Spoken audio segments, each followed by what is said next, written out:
É uma apresentação de um projeto da disciplina Projeto Integrador para a Licenciatura 3 do primeiro semestre de 2021 do curso de Licenciatura em Letras, Matemática ou Pedagogia da Univesp, Universidade Virtual do Estado de São Paulo. O nome do nosso grupo é Capivari 1 3N.2. Nós somos orientados pela coordenadora Lilian Carolina Viana e os integrantes do grupo são André Varela, Fábio de Freitas, Jason Stuck, Jéssica Teixeira, Patrícia Lobo e eu, Paulo Polasso, que apresento esse projeto. Bom, com relação à temática e ao título, esse projeto, como o título já sugere, apresenta de forma geral uma proposta para resolver um problema ligado à habilidade de leitura, interpretação e análise de textos dentro da sala de aula.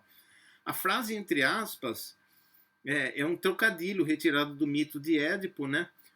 Com a fala da esfinge. A esfinge é um monstro fabuloso que lança essa frase a qualquer transeunte que passe pela estrada de Tebas, propondo a esse transeunte que ele decifre uma charada.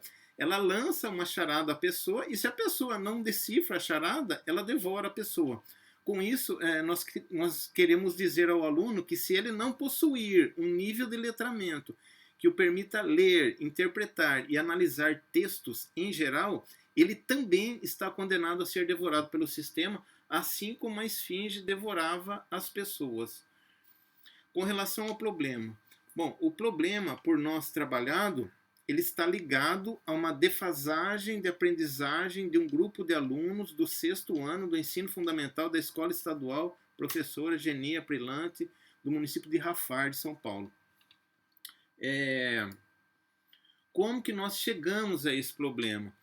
Ora, na rede estadual do Estado de São Paulo, há uma espécie de avaliação massificada aplicada pelo Estado que se chama avaliação formativa do Estado de São Paulo. Existe uma avaliação diagnóstica que se aplica no início do período e uma avaliação dita formativa que se aplica durante o curso do aprendizado para aferir o aproveitamento do aprendizado durante o curso.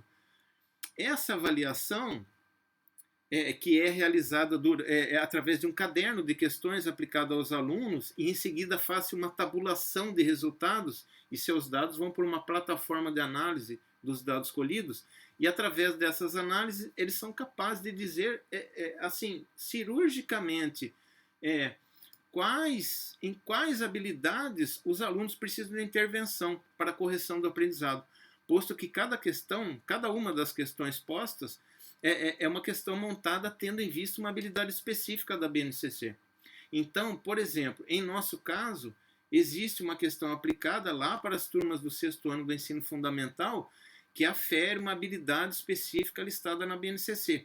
E diante do resultado aferido nessa prova, o sistema retorna a análise dizendo aos gestores e coordenadores pedagógicos da escola: olhe, gestor e coordenador pedagógico, um grupo de alunos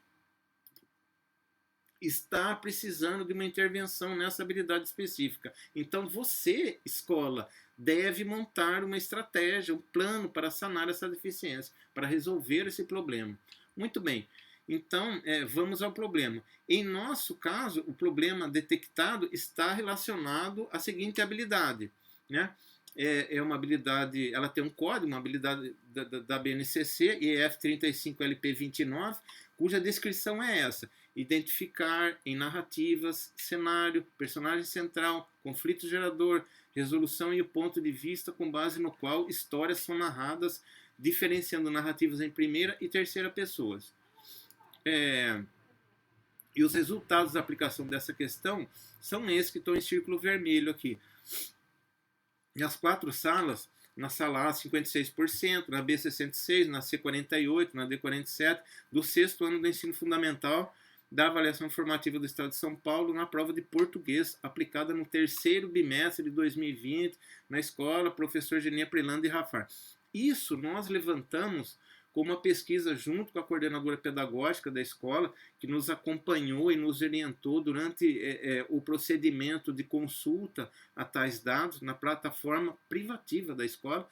Todo esse processo compreendeu várias idas à escola e uma intensa interação para entender, observar, descobrir e interpretar tais dados. Então, a partir do entendimento e da apreensão desse problema, nós partimos para a idealização de uma solução que contemplasse uma estratégia específica para atacar esse problema, qual seja uma defasagem na aprendizagem de um grupo de alunos das turmas do 6º ano do ensino fundamental, numa habilidade específica que envolve leitura, interpretação e análise de textos da ordem do narrar. E a solução idealizada foi o desenvolvimento de um plano de aula estruturado em 3 aulas. Pode ser, mas esse tipo de problema não se resolve em 3 aulas. É verdade, nós concordamos, mas isso é uma restrição acadêmica, é um limite imposto pela Univesp de forma a tornar exequível, operacional e realizável o projeto, né? Porque ele tem um fim, não dá para ficar 200 horas lá.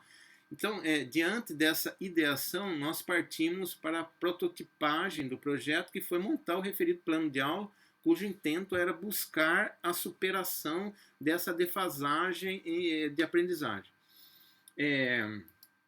O plano ele foi modulado em 3 aulas, que tem, de maneira geral, como bloco temático, alguns gêneros narrativos do campo literário, fábula, lenda e conto, foram os escolhidos, e desenvolve os conteúdos de formas de composição de narrativas e dos elementos que compõem a narrativa.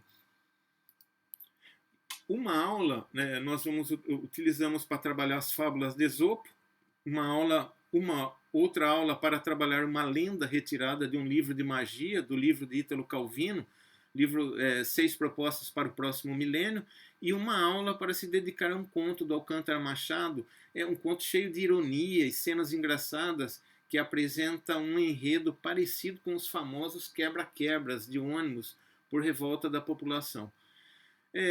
Então, depois disso, vem o que nós chamamos de teste dentro das fases da metodologia do Design Thinking, né, que seria aplicar o plano de aula aos alunos, ou, alternativamente, receber o feedback de um professor versado no assunto do conteúdo das aulas, em função da pandemia. Ora, nós queríamos fazer aplicação prática em sala de aula, e a escola nos sugeriu, inclusive abriu-nos a possibilidade de aplicar não apenas ao 6º ano, mas se quisermos aplicar a todos os anos, ou seja, 6º, 7º, 8º, 9º, posto que o regime pandêmico instalou uma bruta defasagem geral no aprendizado.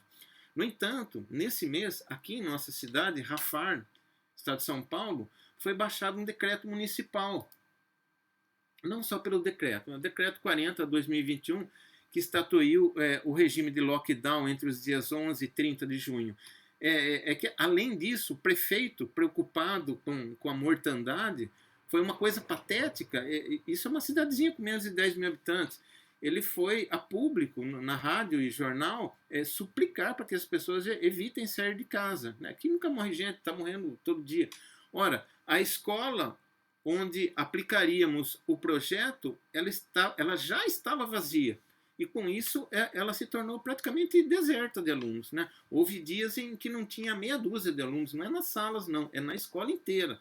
Né? Portanto, diante de tal dilema, e nós tomamos essa decisão em conjunto com a escola, nós vamos deixar a aplicação prática em loco na escola para um momento posterior, talvez até nos próximos dias, ainda em julho, após o lockdown, ou mesmo no início do semestre seguinte, talvez, né? Diante do que acontecerá. Então, aquilo que seria o teste, interação, pós-teste na metodologia do Design Thinking, não vai ocorrer agora, pois nós temos o prazo para entrega. O prazo de entrega do projeto é agora, 28/6. E diante disso, a implementação ficou diferida, né? Diferida. E optamos por emendar e corrigir nosso plano através do feedback do professor de português, que fez as emendas, correções e sugestões. E, vamos dizer assim, de maneira geral, nós podemos fazer um balanço de como ficou o projeto após as correções, emendas e sugestões do professor orientador de língua portuguesa. Ora, no protótipo das aulas, na solução inicial, nós tínhamos colocado o professor com um papel de protagonista, de centro, nos processos de leitura, interpretação, análise de texto. O professor era o centro operacional de todo o processo, tudo partia dele. Né? Ora, depois da correção e sugestões do professor, esse papel de protagonista foi atribuído aos alunos, ou seja, as leituras, as interpretações, as análises, elas têm como centro a voz e as opiniões dos alunos. É claro que depois da fala dos alunos, o professor faz a mediação e a exegese, né? Mas digamos assim, nós retiramos dele aquele papel de oráculo, né? Que eu falo e vocês ouvem. E de fato, o que se quer é, sobretudo, e nós consideramos isso uma condição sine qua non, antes mesmo de trabalhar as habilidades específicas que estamos acima. O seguinte, é necessário, antes de tudo, isso é um princípio norteador, despertar o gosto e o prazer da fruição do texto, despertar o gosto e a fruição do texto através do uso de textos que saibamos ser do interesse do aluno, né, na expectativa de que isso os despertem para uma aprendizagem significativa. É isso.